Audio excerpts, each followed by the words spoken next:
میرے دوستو، میرے پیغمبر کو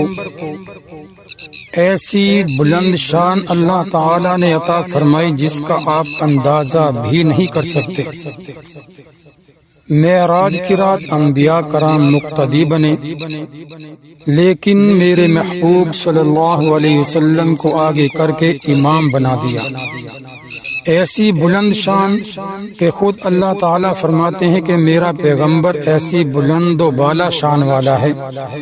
کہ جہاں میری توحید کا ذکر ہوگا وہاں میرے محبوب تیری رسالت کا ذکر بھی ہوگا۔ میرے دوستو، میرے بھائیوں، ایسی بلند شان اللہ تعالیٰ نے اپنے حبیب کو عطا فرمائی کہ موسیٰ جیسے نبی بھی اس بات کو طلب کریں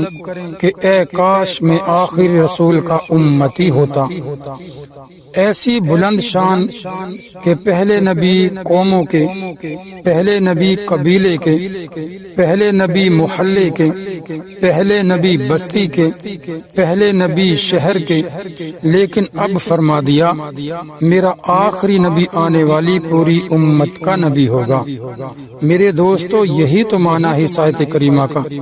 وَرَفَعْنَا لَكَ ذِكْرَكَ، اے پیغمبر ہم نے تیرے ذکر کو اونچا کر دیا،